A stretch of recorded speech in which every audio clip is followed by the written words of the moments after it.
We first got involved with Faith and Practice in about 1995 when a friend of mine at church told me all about the ministry. It was pretty new in those days, and they really needed some nurses and they needed some Spanish speakers, and I was both of those things. I really wanted to have that experience of being a missionary. It just sounded very exciting to me, so I said I was all in, went home and enthusiastically told my husband, I'm going to go and do this. He thought I was crazy. He did not share my enthusiasm. At the time, there was a civil war going on here in Guatemala, and he said, we've got small children. This is so irresponsible. I don't know what you're thinking about. It's so dangerous down there. I really don't want you to go. Well, I couldn't be dissuaded. I had my mind made up, and he begged and pleaded and said to at least wait a year. If I would do that, he would go along with me. So I agreed to do that. And a year later, we both found ourselves on a plane headed to Guatemala. Our objectives were completely different. Mine was that I couldn't wait to get down here and serve the people and be the missionary that I really wanted to be. But I'm embarrassed to admit that it really had nothing to do with the people. It was more all about me and how I wanted to see myself as this magnanimous person that was out helping the poor, leaving the comforts of my home for a week and out helping the poor and the needy.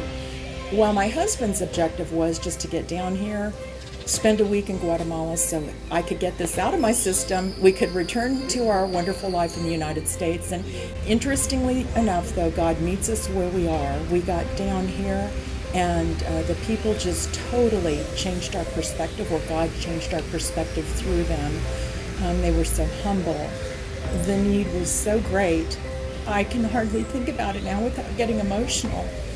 We had one patient named Armenia Vasquez that really, I think, changed both of our hearts. And I really saw the true humility and just the goodness in her heart that week. And God just totally changed my perspective and really humbled me.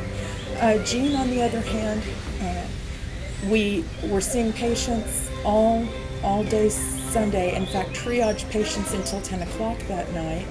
And our surgery schedule quickly filled up, and then we saw some sicker ones that had gotten pushed to the back that could not wait for surgery. So then we overfilled our surgery schedule because there's no way he could leave them knowing what their need was.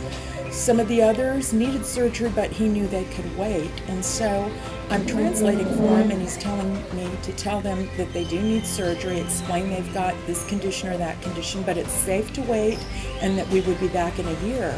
And I thought, wait, here's my husband who really was not on board with this even up to the morning of triage, and really just wanted to get through the week so we could get through this and return to our lives, telling me to tell patients that we'd be back in a year. And so I said, are we coming back in a year?